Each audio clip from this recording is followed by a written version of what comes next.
지난 3월 역사적인 실험이 있었다. 갑니다. 예. 사관학교 연병장에 나타난 길이 30cm의 청동 화포.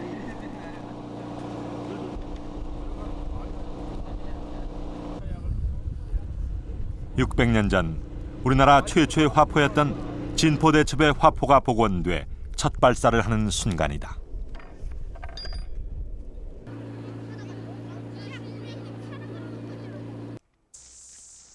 수백 년간 미스테리에 쌓여 있었던 고려시대 화포의 부활.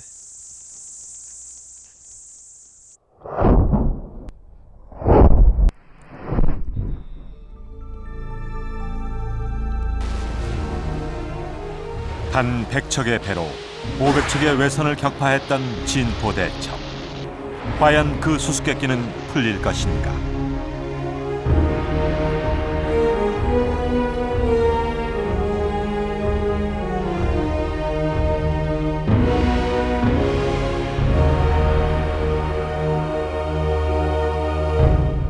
여러분은 진포대첩에 대해서 들어보신 적이 있습니까? 진포대첩하면 일반적으로 고려군이 진포 앞바다에서 왜구를 물리친 전투라고 알려져 있는데요. 진포대첩의 의미는 이보다 훨씬 큽니다. 진포대첩은 단 100척의 배로 500척의 외선을 무찌른 우리 역사상 가장 통쾌한 승리의 하나였습니다. 그런데 진포대첩에서 또 하나 주목할 사실이 있습니다. 진포대첩은 함포, 즉 군함에 장착한 포가 등장한 세계 최초의 전투였습니다. 서양에서 최초로 함포가 등장한 해전인 1571년, 레판토 해전보다 무려 200년 가까이 앞섰는데요. 세계 해전의 역사를 다시 쓴 최초의 함포 해전인 진포대첩. 그렇다면 진포는 현재 어디일까요? 진포로 떠나보겠습니다.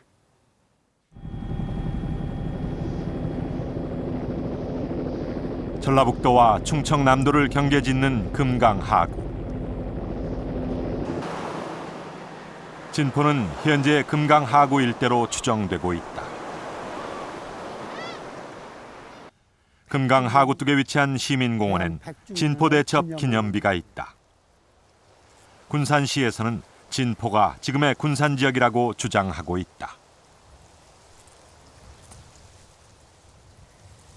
이 자리가 바로 유명한 진포대첩 사적지입니다. 여기에서 좀 위로 올라가면 나포라는 곳이 있습니다. 거기서 이곳까지가 그 당시에 진포라고 이렇게 불렸어요. 그래서 여기에 우왕 말하자면 6년에 500척이 쳐들어와서 경멸시킨 장소가 바로 이곳이라. 그런데 금강을 사이에 두고 군산과 마주보고 있는 충청남도 서천군에 또 하나의 진포대첩 기념비가 있다. 최무선과 함께 진포대첩을 지휘한 총사령관 나세 장군을 기념하는 비석이다. 나세 장군의 후손들은 서천이 진포대첩의 유적지라고 주장하고 있다. 이 앞에를 보면은 금강 입구이고 또 이 진포로 알려져 있기 때문에 여기다가 쓰는 것이 의리가 있다고 해서 이곳에다 세웠습니다.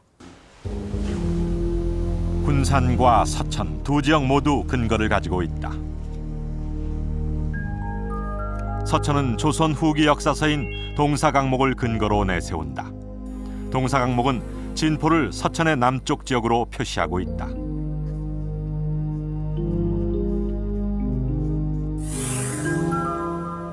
반면 동사강목보다 300년 먼저 쓰여진 고려사는 진포를 지금의 군산 지역인 임피로 기록하고 있다. 임피는 세금으로 징수한 곡식을 보관하는 창고인 진성창이 있던 곳이었다. 고려의 12조창 중 하나였던 진성창은 호남 평야 일대의 쌀을 모아 개경으로 전하는 거점 역할을 했다. 왜구는 이곳에 쌀을 노렸다. 진성창 주변엔 왜구의 침입에 대비한 토성을 쌓았다. 뒷살 배경으로 해가지고서 양쪽에 또 능성산이 있지 않습니까? 천연의 요새입니다. 그리고 앞번 동쪽은 이 토성으로 막았고 양쪽에 문을 만들어 가지고서 입구를 제한시키고 출입을, 그런 지금 말하면 하나의 요지, 일종의 요새, 성벽이라고 이렇게 우리가 봐야 합니다. 진포가 어디인가를 둘러싸고 두 지역은 몇 해째 논란 중이다. 그러나 금강 하구가 두 지역 모두와 접하고 있기 때문에 진포를 특정적으로 한정하기는 어렵다는 게 전문가들의 의견이다. 사실 그 당시에 500척의 배를 이 외구가 들어왔거든요. 그래서 500척의 배에 보통 이제 한 척당 한 20명씩만 타더라도 10,000명이 되는 이제 이런 대규모 배들이 금강에 들어오면은 군산 한 지역만 일방적으로 정박할 수는 없었을 거예요.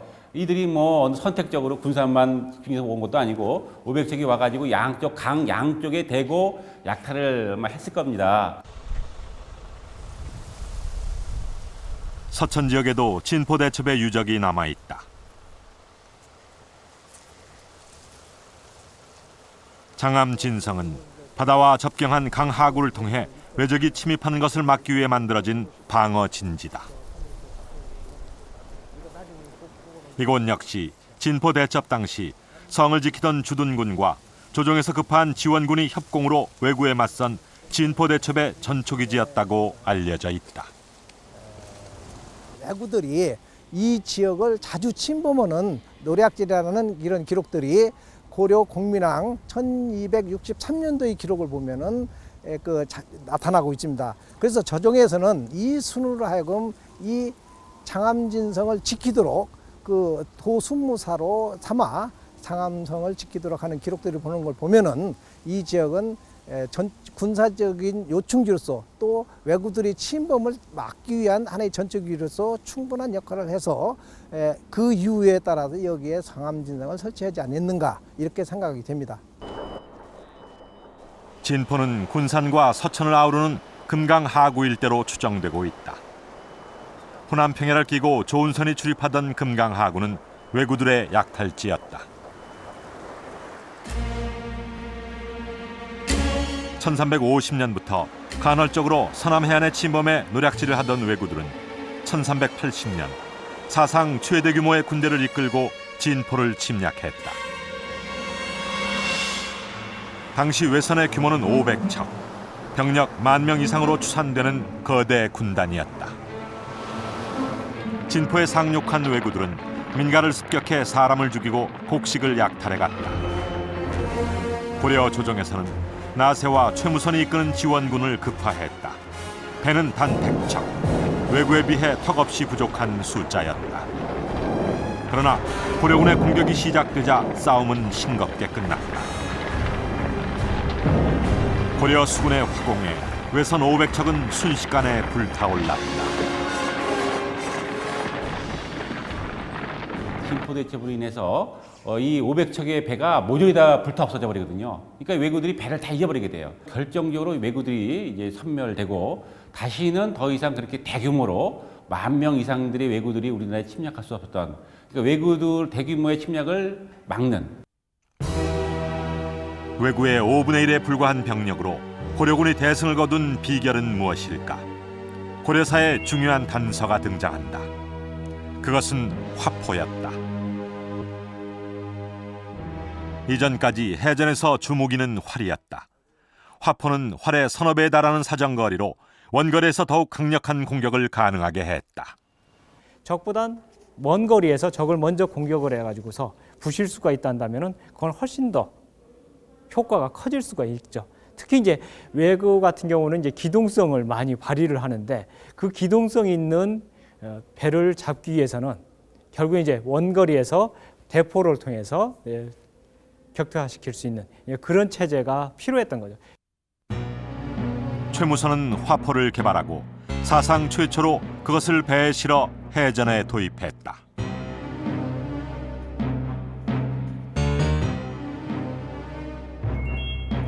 세계 최초의 함포였다.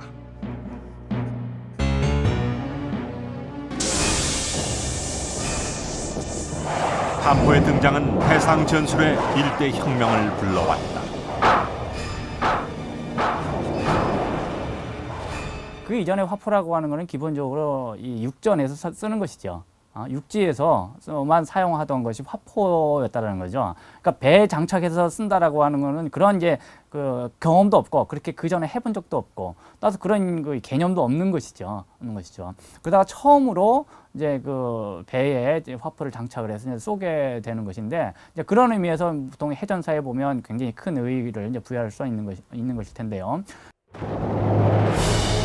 함포의 활약으로 고려 수군은 왜구를 상대로 역사상 유례가 없었던 완벽한 승리를 이끌어냈다. 500척의 대규모 선단을 침몰시킨 고려의 신무기 함포. 진포대첩은 세계 최초의 함포 해전이었다.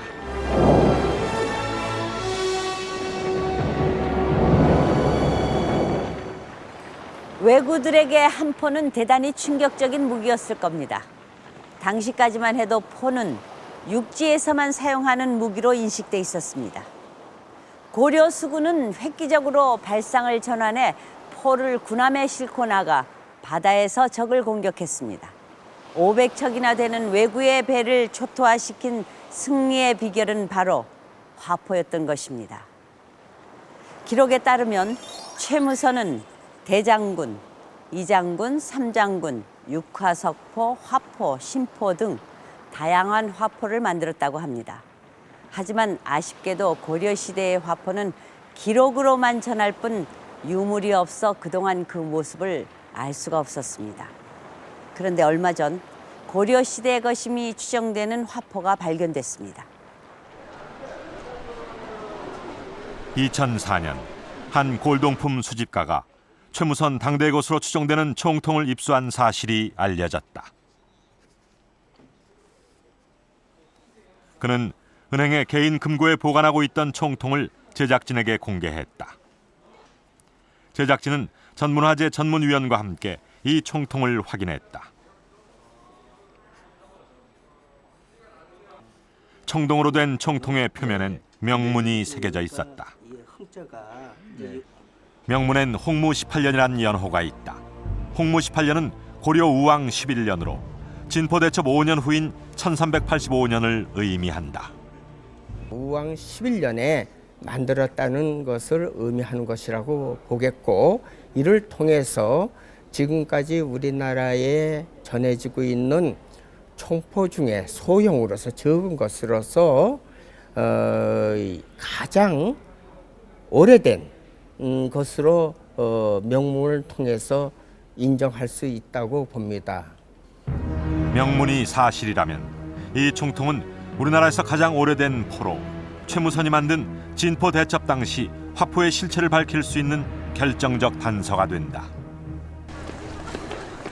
과연 이 포는 진포대첩 당시의 화포일까?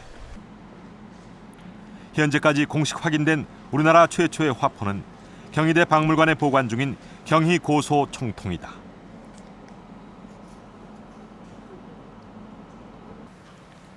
경희고소 총통은 청동 합금으로 만들어진 길이 24cm의 소형 총통이다.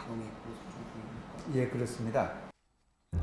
학자들은 이 총이 재질과 내부 구조로 판단했을 때 고려 말에서 조선 세종 이전 사이에 만들어진 총통일 것으로 추정하고 있다.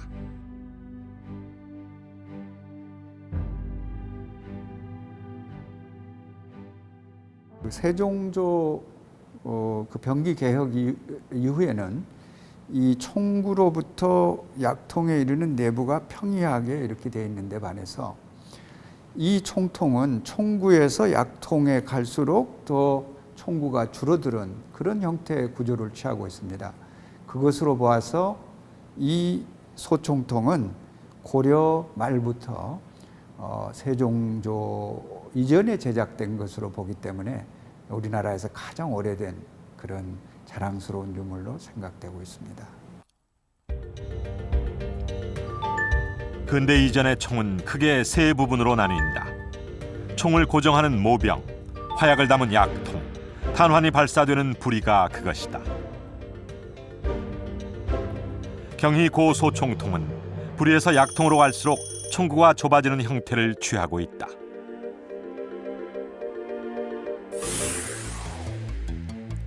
이에 반해 조선시대 총통은 모병, 약통, 부리의 기본 구조에 경목이 추가된다.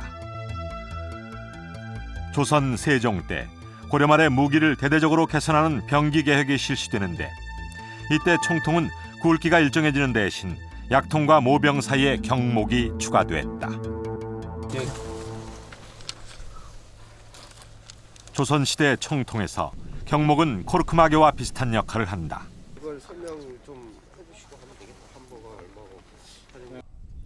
경목은 총열에 꼭 맞는 크기로 제작돼 약실 입구를 밀봉한다. 화약이 연소할 때 생기는 가스의 유출을 막아 화약의 폭발력을 최대화시키기 위한 것이다.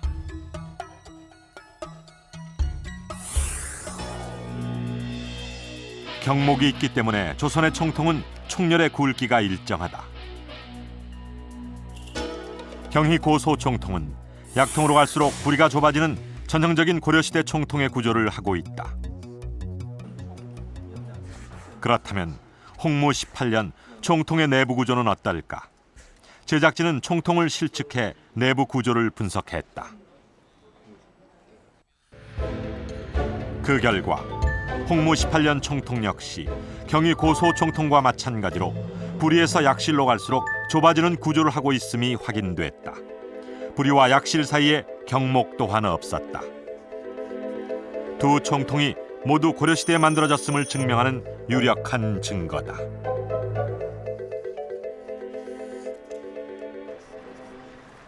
고려시대 총통은 왜 총열이 약통으로 갈수록 좁아지는 구조를 하고 있을까? 항공우주연구원의 최연석 박사는 이런 구조가 14세기 세계 모든 총통의 구조와 일치하며 이는 발사물이 화살인 것과 관련이 있다고 한다.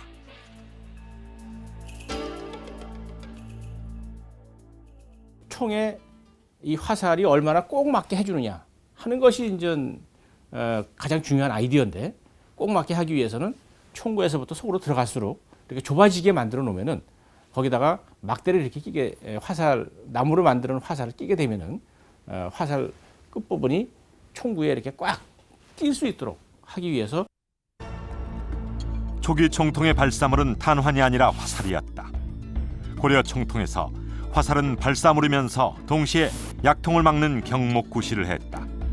총통의 구조는 크기가 다른 화살이라도 총열에 꼭 맞을 수 있게 하기 위한 것이었다. 이런 사실을 종합하면 홍무 18년 총통은 최무선이 제작해 진포대첩에 이용했던 고려 당대 총통으로 추정할 수 있다.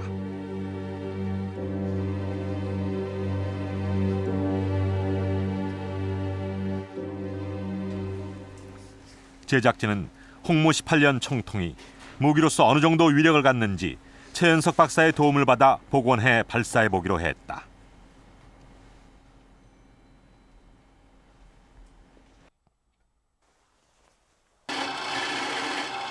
먼저 설계도에 근거해 나무를 깎아 목형을 만들었다. 홍무 18년 총통과 구조와 크기가 똑같은 나무 모형이다. 목형은 모래에 찍어 흑본을 만든다. 흑본의 빈 공간에 청동 합금을 부어 주형을 떠내기 위한 것이다.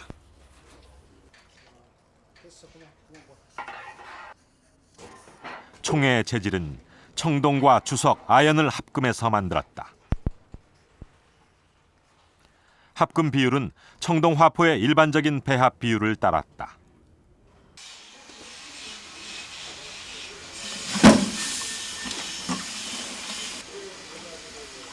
이렇게 최무선 당시의 함포가 복원됐다. 이 화약 넣는 부분이 튼튼하냐, 그리고 화살을 박는 부분이 정확하게 화살이랑 어떤 기미를 유지할 수 있을 정도로 정확하게 만들었느냐 하는 것이 상당히 중요합니다. 그래서 이 총구가 동그랗게 되지 않으면은 화살을 박아도 폭발했을 때 가스가 옆으로 새기 때문에 화력이 줄어들게 되니까 정확하게 원으로 만드는 것이 아주 중요합니다. 600년 만에 부활한 고려시대의 화포. 화포의 위력은 어느 정도일까?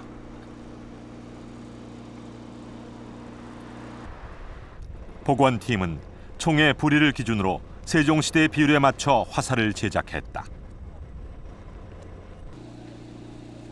도화선은 안전과 편의상 전기 뇌관으로 대체했다.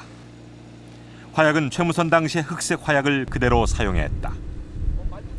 고려시대 총통은 약실 입구가 완전히 밀봉되도록 화살을 단단히 박는 것이 중요하다.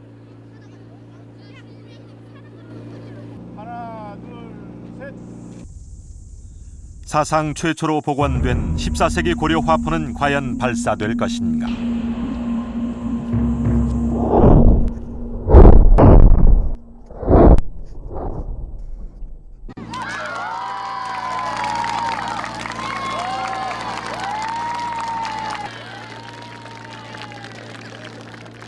이야, 정말 멀리 날아왔습니다.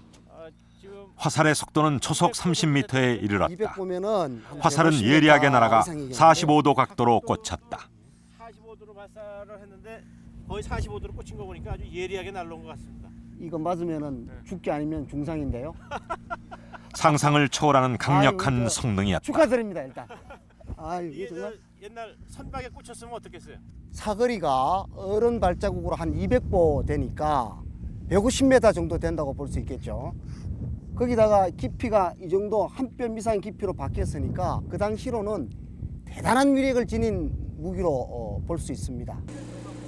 길이 30cm에 불과한 총통이 어떻게 이런 위력을 발휘하는 것일까? 제작진은 초고속 카메라를 설치했다. 화약이 연소하자 약실의 가스가 가득 찼다. 그리고 강한 압력이 부리 쪽으로 몰리면서 화살을 밀어냈다.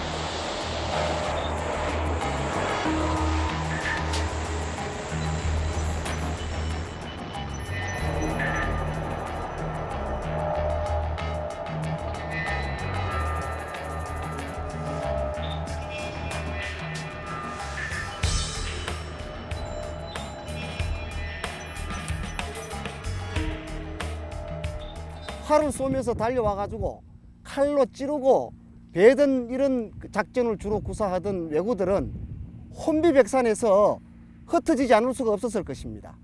가까이 접근하기가 아마 굉장히 두려웠을 것입니다. 심리적으로도 이렇게 화약 무기인 신무기를 사용하는 고려군은 사기가 아마 충천했을 것이고 왜구들은 사기가 땅에 떨어졌을 것입니다. 진포대첩 당시 고려 수군의 함포는 세계 어디에서도 유례를 찾을 수 없는 강력한 무기였다.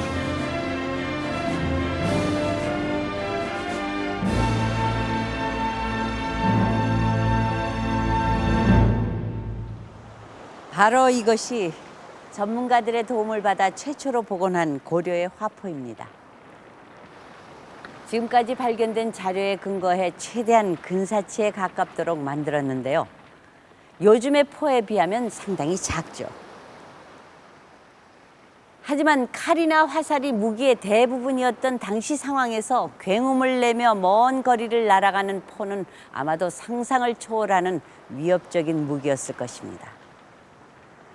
당시 진포대첩에서 사용된 화약 무기는 이것뿐이 아니었습니다. 이것은 주화, 즉 달리는 불이란 뜻을 가진 무기입니다. 이 도화선에 불을 붙이면 약통 안에 화약이 연소하면서 가스를 분출해 그 압력으로 날아가는 일종의 로켓 무기입니다.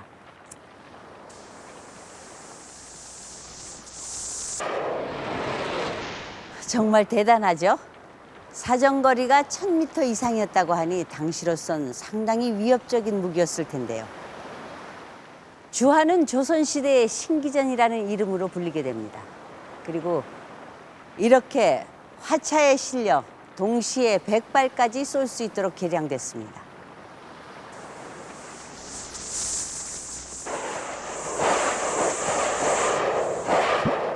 조선시대 외적과의 전투에서 중요한 역할을 담당했던 신기전은 이미 고려시대의 주화라는 이름으로 사용되고 있었던 것입니다. 그런데 무기들의 원천 기술은 바로 화약입니다. 당시 화약은 지금의 핵무기와도 같은 것이어서 화약 제조 기술을 가진 국가들은 제조법을 철저히 비밀리에 붙였습니다.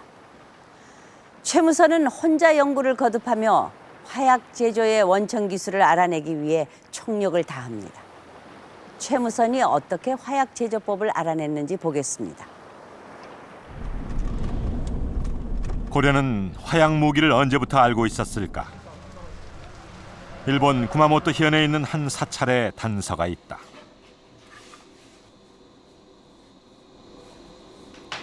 이 절에는 720년 전 일어난 한 전쟁의 광경을 담은 그림이 전해지고 있다. 몽고 습내 회사. 1281년 일어난 고려와 몽고 연합군의 일본 원정을 묘사한 그림이다. 그림은 당시 전쟁의 상황을 사실적으로 묘사하고 있다. 이 그림에 화약 무기가 등장한다.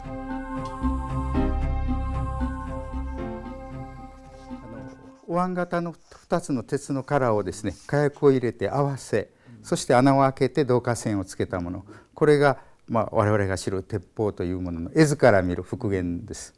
で、実際にこれを二点化しますと、やはり現在の手榴弾のように激しい炸裂を起こすと思います。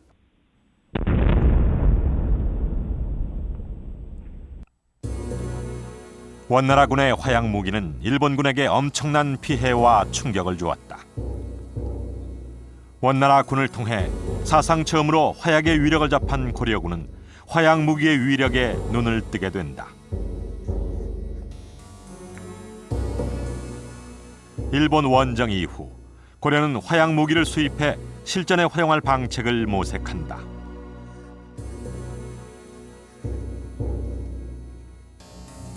특히 외구의 침입이 잦았던 공민왕 때에는 화약 무기를 이용해 국방력을 강화하려 했다.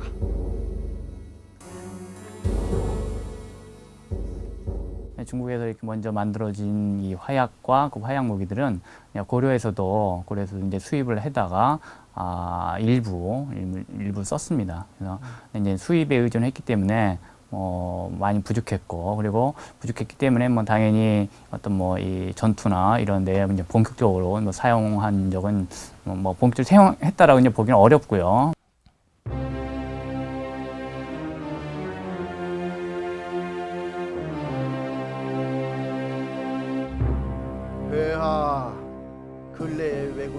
당시 고려에는 화약 제조 기술이 없었다.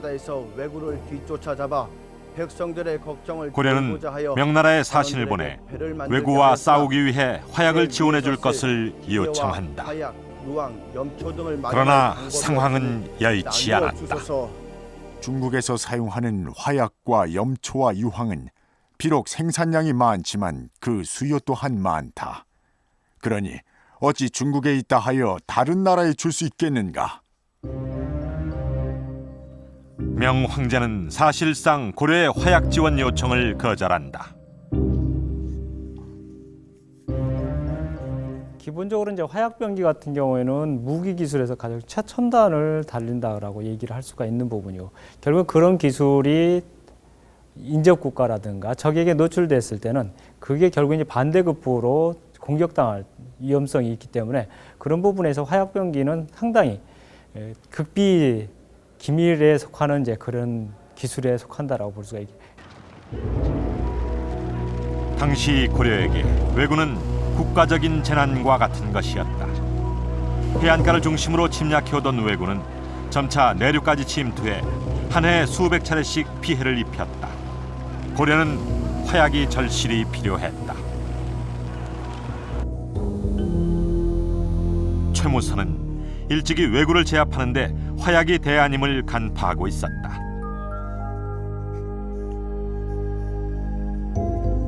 독자적으로 화약 제조법을 연구하던 그는 한편으론 중국과 병난도를 오가며 화약 기술자를 포섭해 제조법을 알아내기 위해 노력했다. 그가 특히 주력한 것은 황, 숯과 함께 화약의 세 가지 재료 중 하나였던 염초의 제조법이었다. 염초는 질산칼륨으로 당시 초석이라 불리우기도 했다. 황과 숯은 자연 상태에서 용이하게 얻을 수 있었지만 초석은 용이하게 얻을 수 없었습니다. 그 초석을 만드는 방법이 최초의 중국에서 개발된 것으로 알려져 있습니다. 어쨌든 간에 그것을 국내에서 개발하기 위해서 그 비법을 최무선이가 노력을 했는데, 최무선은 염초를 어떻게 만들어냈을까? 제작진은 국방과학연구소의 도움을 받아 최무선 당대의 화약을 복원해 보기로 했다.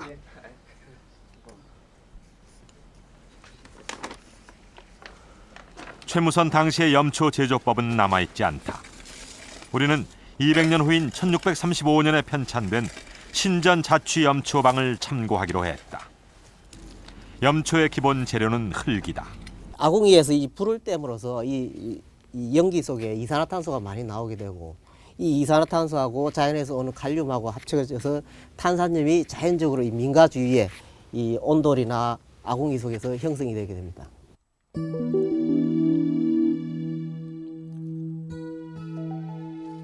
조선 인조 때 편찬된 신전 자취 염초방에는 염초의 재료로 마루밑이나 담장 밑, 온돌 밑에 있는 흙을 제시하고 있다.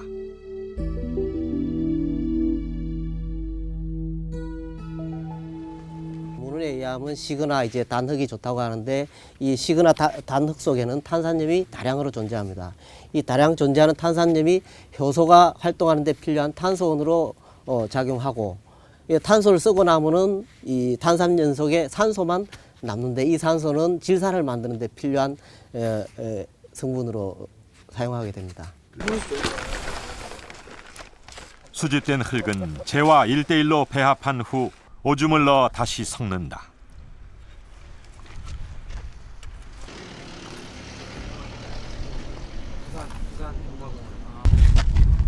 섞은 재료 위에 말똥을 덮고 말똥이 마르면 태운다.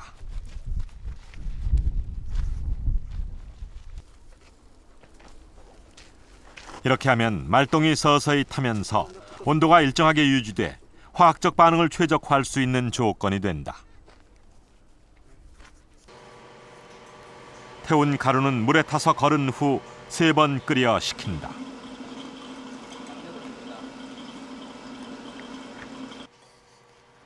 이 모든 과정을 거치면 용액의 결정체인 염초, 질산칼륨이 추출된다.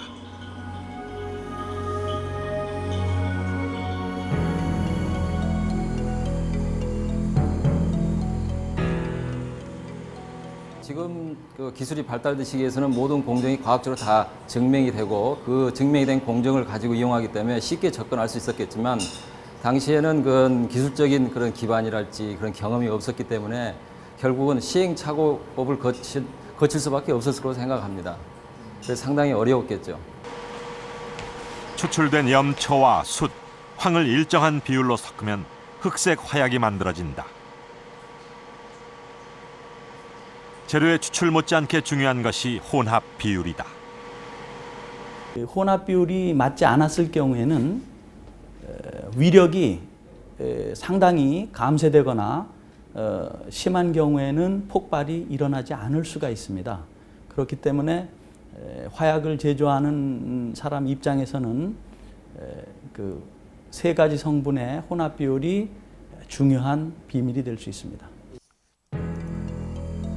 최무선 당대의 화약 혼합 비율은 전해지지 않고 있다.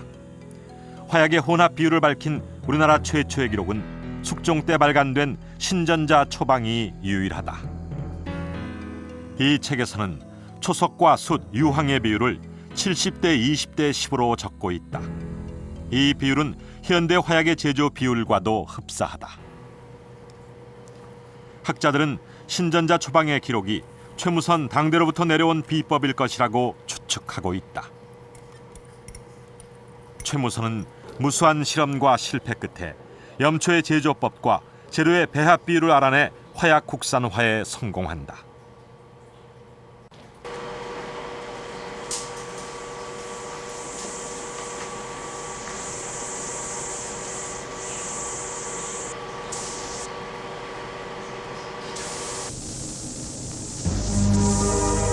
그의 땀과 열정으로 600년 전 우리 역사를 바꿔놓았던 불꽃이 탄생했다.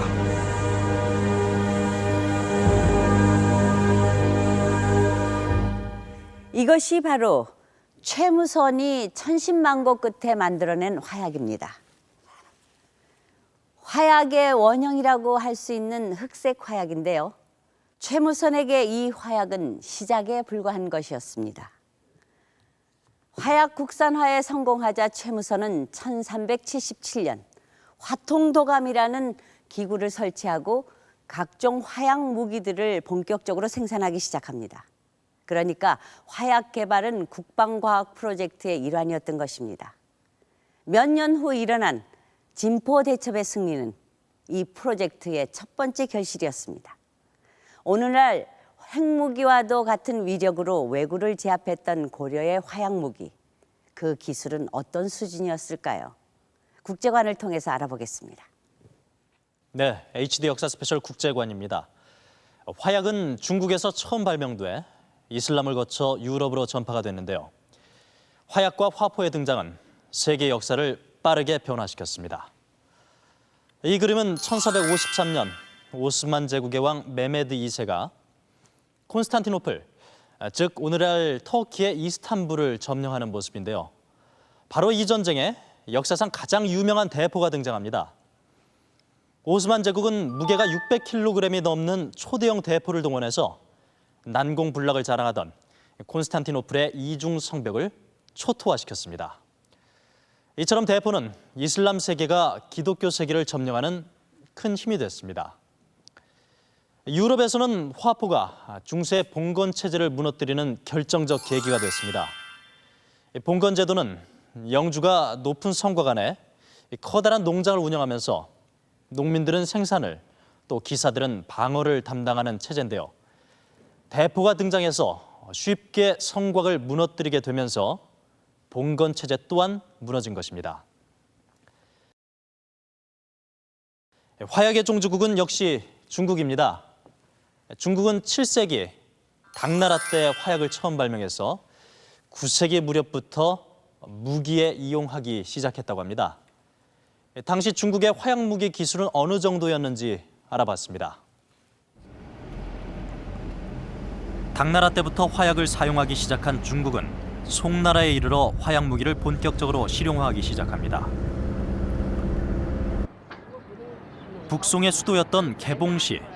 개봉에는 송나라 당시 국가에서 운영하던 화약 공장인 화약작이 있었습니다. 화약작은 11세기에서 13세기까지 화약과 화약 무기의 생산을 담당했습니다. 这个火药作坊呢，在北宋的时候，隶属于军器监下属的广备指挥，在宋初的时候，这里工匠有100多人，到了北宋中期宋仁宗的时候就达到了1000多人，规模是相当庞大。这说明在宋代的时候这个火药生产呢是十分发达的。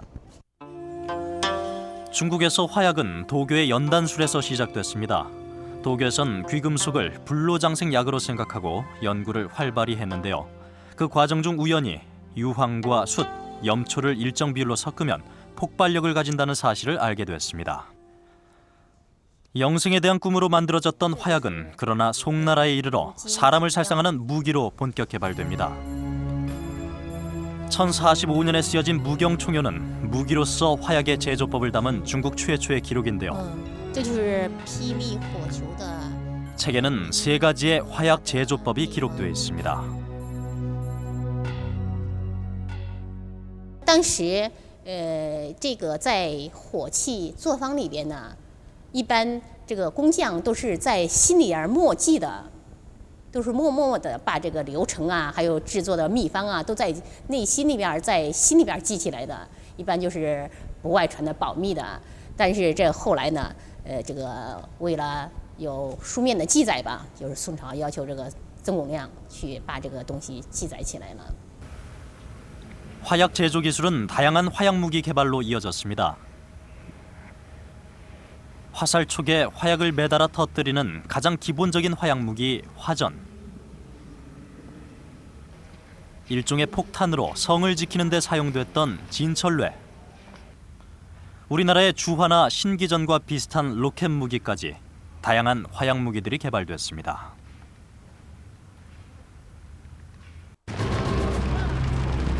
당시 송나라는 요나라와 금, 몽고 등 북방 기마 민족들의 위협을 받고 있었습니다. 화약 무기는 보병 위주의 전술을 폈던 송나라가 북방 민족의 강력한 기마 전술에 대항하기 위해 채택한 신무기였던 것입니다.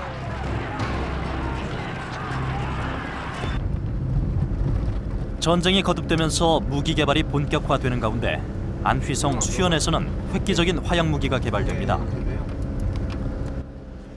화약을 넣은 원통형 발사관에서 탄환을 발사하는 초강력 무기, 총포가 등장한 것입니다.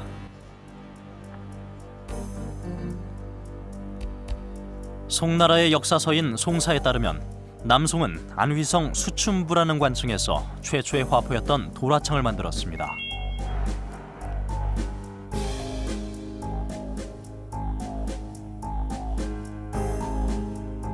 도라창은 대나무와 화약으로 만든 초기 형태의 총포로 대나무 안에 탄환과 화약을 넣고 그 끝에 도화선을 달아 불을 붙여 발사했는데요.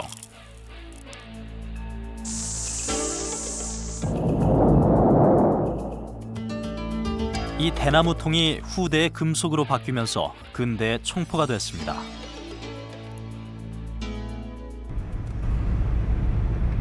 총포가 본격적으로 발전한 것은 원나라 시대였습니다. 원나라의 수도였던 북경에는 송나라와 금나라의 기술을 흡수해 눈부신 발전을 이뤘던 원나라의 총통들이 남아 있습니다. 지순 3년, 즉 1332년에 만든 이 포는 현존하는 세계에서 가장 오래된 총통입니다. 총통의 표면엔 명문이 새겨져 있습니다. 명문에 따르면 당시 원나라의 국경 수비대는 300문 이상의 총통을 보유하고 있었습니다. 총통이 실전에 널리 사용되고 있었던 것입니다. 金人和汉人懂得火器的人，都被这个蒙古最高当局、最高领导人视为瑰宝，把他们召集起来研究新的兵器。那么这个火铳呢，也是他们在研究中间的一个成品。 원나라는 총통을 세계 정복 전쟁에 적극 활용합니다. 그리고 총통은 유럽과 이슬람에 전해져 이후 전쟁의 양상을 급속도로 변화시킵니다.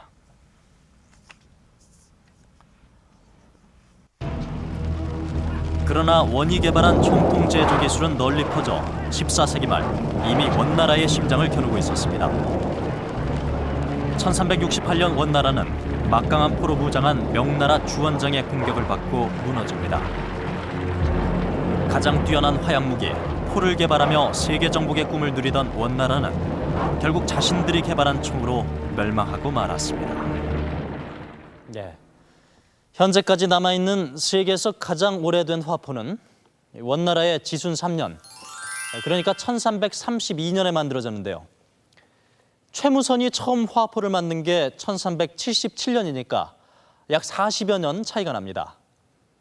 고려는 비록 화약 개발에는 600년 이상 뒤졌지만 그것을 실전에 활용하는 화약 무기 개발에 있어서는 놀랍도록 빠른 속도로 중국을 따라잡았습니다.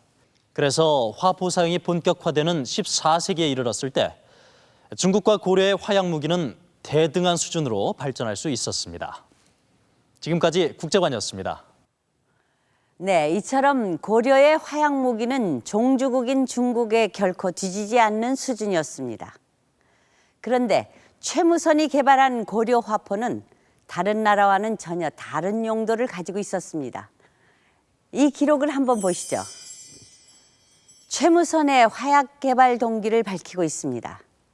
수전 화공 지책, 수전에서 화공을 쓸 방책이라는 구절이 나옵니다. 즉, 최무선이 바다 위에서 적을 불로 공격하기 위해 화약을 만들었다는 얘기입니다. 이 기록을 보면 최무선은 화약을 만들 때 이미 해상 공격을 노리고 있었음을 알 수 있습니다. 최무선은 왜 해전을 염두에 두고 화약을 만들었을까요?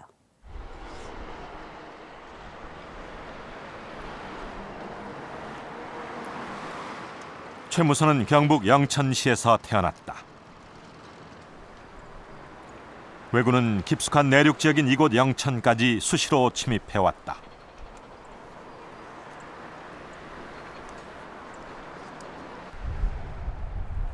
영천 시내엔 왜구를 막기 위해 쌓은 고읍성의 터가 남아있다. 성은 왜구들이 침입해 올 때마다 사람들이 피난을 떠나 마을이 텅 비게 되자 마을을 지키기 위해 쌓았다고 알려져 있다. 1년 사이에 36차례나 왜구가 침탈이 있었던 모양입니다. 그래서 백성들이 이쪽 건너와서 저쪽으로 건너올 생각을 안 하니까 저기에다가 이제 성을 쌓기 시작했습니다. 그러니까 백성들이 이제 여기 와서는 풀만 뜯어먹고 살아야 되니까 그리 성을 쌓는다는 얘기를 듣고 다 물밀듯이 가서 수개월 만에 저기 이제 성이 완성이 되었답니다. 어린 최무선은 왜구에게 무참하게 당하는 고려의 현실을 체험하면서 자랐다. 왜구들은 간헐적으로 배를 타고 몰려와 노략질을 하고 사라졌지만 고려군은 속수무책으로 당하고만 있었다. 배를 이용해서 내륙 깊숙이 들어와서 노략질을 하고 그리고 게릴라 전법을 사용해서 히트앤런을 하는 이러한 작전을 구사를 했습니다. 이에 대해서 고려는 그들을 육지로 들어오고 난 다음에 매복 작전을 해서 전통적인 궁시로 그들을 제압하는 방법이었지만 결국 그들을 유효적절하게 제압을 하지 못했고 그러므로 말미암아 항상 뒷북을 치는 고려는 바다를 통해 침투해오는 왜구들을 제압하기 위해 수군을 창설했다. 또한 군함을 보강해 바다에서 왜구를 제압하기 위한 전략을 세워나갔다.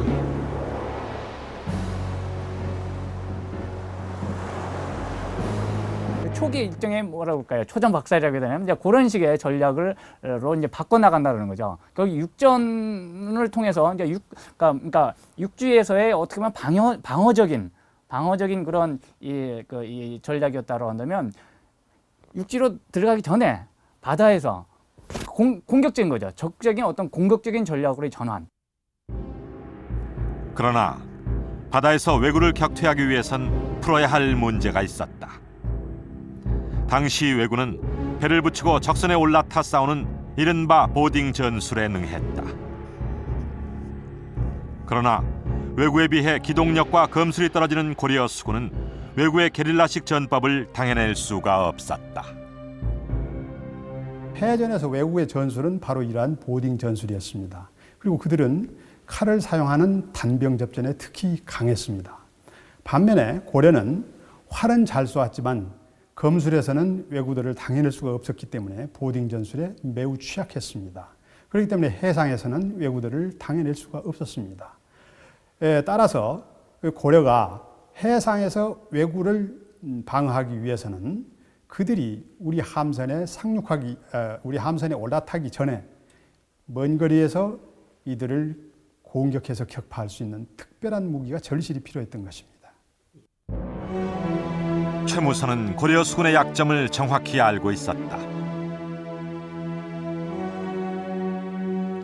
그래서 그는 적선에 접근하지 않고도 적을 물리칠 수 있는 방법을 연구했다. 유일한 방법은 군함에 화포를 장착하는 것이었다.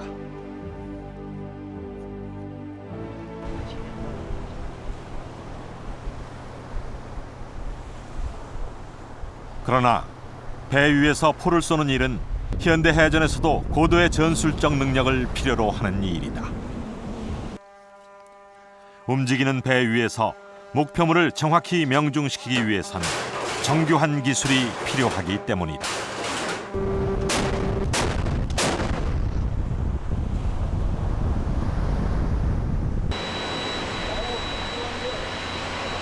함포 사격은 파도에 의해 항상 전후 좌우 흔들리는 가운데 움직이는 표적을 기동하면서 사격해야 하는 3차원적 사격이라 할 수 있습니다.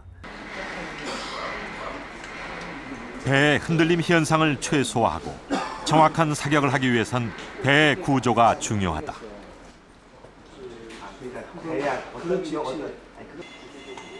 함선의 안정성과 함포의 정확성을 높이는 조선공학은 국가적인 보안 사항으로 취급될 만큼 현대 해전에서도 중요하게 다루어지고 있다.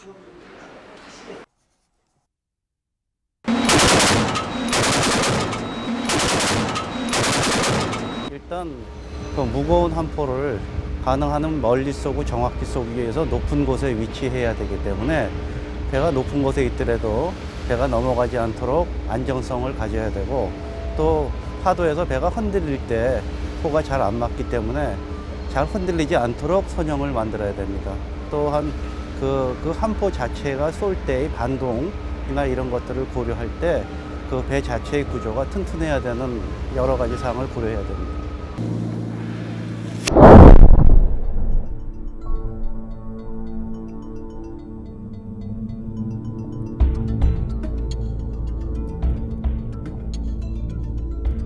고려의 함포도 발사 시 엄청난 반동이 있었을 것이다. 14세기 고려인들은 이런 문제를 어떻게 해결했을까? 작년 신안 앞바다에서 발굴돼 복구 중인 안좌도선. 진포대첩 당시인 14세기 고려배로 추정되고 있다. 안좌도선은 건조된 지 600년이 지난 지금까지도 썩지 않을 정도로 견고하게 건조돼 있다. 우리나라 전통 한선은 그 선제, 그 배를 만듦에 있어서 그 구성하는 이 선제 자체가 굉장히 두껍고 단단합니다. 또 그것을 그 고착하는, 연결하는 이런 방식들은 쇠못을 쓰지 않고 모두 나무못만 사용하기 때문에, 특히 그 나무못은 이제 그 단단한 참나무 못이라든지 참나무로 구성되어 있기 때문에 이제 단단합니다. 또한 내부를 구성하는 이런 그 요소들은 가령과 또 두툼한 이 멍에를 채용했기 때문에 이 배는 완전한 일체형 구조로서 굉장히 튼튼한 것을 볼 수가 있습니다. 안좌도선은 바닥이 평평한 평저형의 구조로 되어 있다. 평저형은 우리나라 배의 일반적인 형태로 조수간만의 차가 크고 수심이 깊지 않은 우리나라의 지형에 적합한 구조다. 평저형은 기동력이 떨어지는 대신 안정적인 장점을 가지고 있다. 고려의 전통 선박을 연구하고 있는 이원식 박사는 이런 평저형의 고려배가 함포 사격에 적합한 구조라고 이야기한다. 우리나라의 이제 그 연안의 선박들은 대개 다 이제 평저선으로 되어 있어요. 그런데 이제 전함의 경우는 헐수, 배가 이제 물 밑으로 많이 들어가거든요. 그런 배가 안정성이 있습니다. 그리고 배가 좀 넓고 그러기 때문에 이제 포를 사격을 하더라도 그렇게 큰 반동을 받는다든가 또 어떤 배의 그 충격을 받아서 배가 이렇게 좌우로 흘린다든가 그런 일은 없죠. 안정성이 있으니까. 또한 고려배는 균형을 잡기 위해 바닥에 돌을 깔아 무게중심을 낮췄다.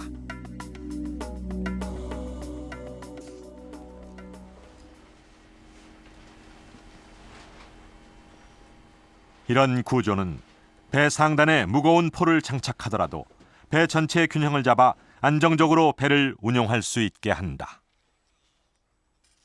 롤을 하나 설치하고 최무선은 일찍이 고려선의 구조가 함포를 싣기에 적합한 구조임을 파악하고 함선에 포를 싣기 위해 화포를 개발했다.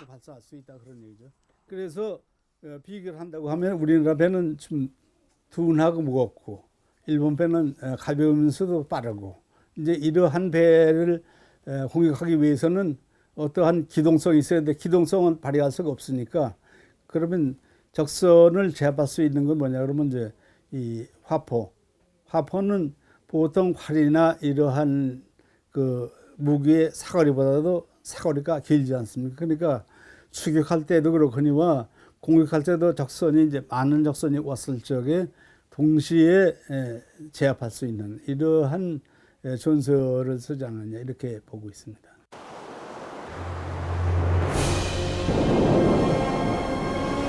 안정적인 고려의 배에 탑재한 함포는 왜구를 퇴치하기 위한 최무선의 오랜 프로젝트의 결실이었다. 세계 해전사의 판도를 바꾼 함포의 등장.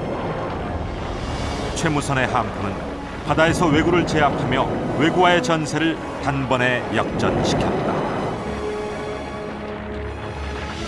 그리고 고려 수군의 함포는 후대로 이어져 바다의 평화를 지키는 힘이 됐다.